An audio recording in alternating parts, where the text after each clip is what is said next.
La subordonnée. La subordonnée. Comment identifier une subordonnée dans une phrase allemande?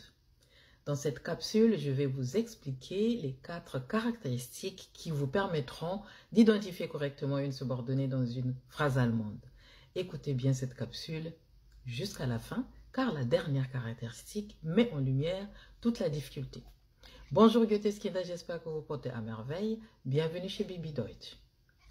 En allemand, une subordonnée appelée Nebensatz se reconnaît principalement par plusieurs indices grammaticaux et syntaxiques.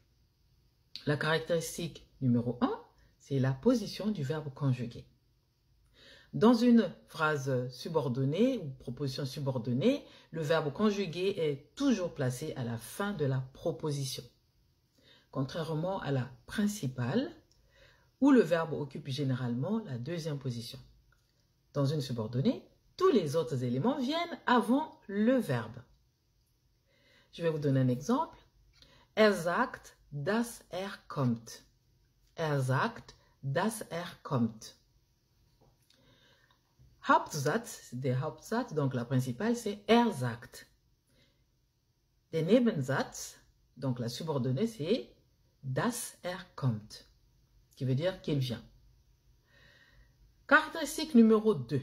On reconnaît également une subordonnée par les conjonctions de subordination, d'où la subordonnée. Les subordonnées sont introduites par des conjonctions de subordination telles que das, D-A-2-S, qui veut dire que, weil, qui veut dire parce que, wenn, qui veut dire si ou quand, obwohl, qui veut dire bien que, da, qui veut dire comme ou puisque, während, qui veut dire pendant que, als, qui veut dire lorsque ou quand. Donc pour des actions uniques dans le passé, quand on dit als.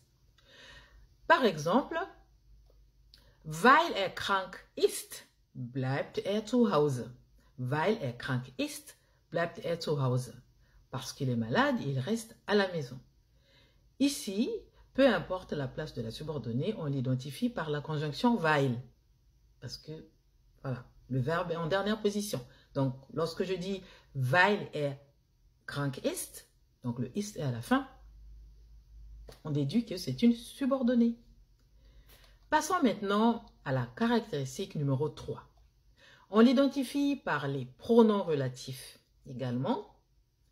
Les propositions relatives sont aussi un type de subordonnée introduite par des pronoms relatifs, comme der, die, das, qui ne sont autres que les articles. Ou encore welche, welche, welches. Par exemple, der Mann, der im Garten arbeitet, ist mein Nachbar. Je répète, der Mann, der im Garten arbeitet, ist mein Nachbar. L'homme qui travaille dans le jardin est mon voisin. Passons à la 4e caractéristique, qui est la dernière, qui va clôturer toute la capsule.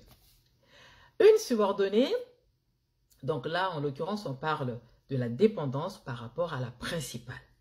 Une subordonnée ne peut pas, écoutez bien ce que je dis, une subordonnée ne peut pas se tenir seule. Elle dépend d'une phrase principale pour donner un sens complet.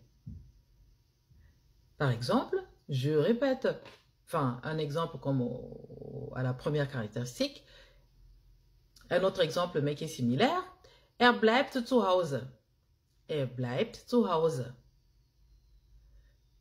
Pourquoi? Weil er krank ist. Weil er krank ist. Donc, er bleibt zu Hause, c'est la principale qui est le Hauptsatz. Weil er krank ist, c'est la subordonnée qui est der Nebensatz. In fine, des signes pour reconnaître une subordonnée en allemand.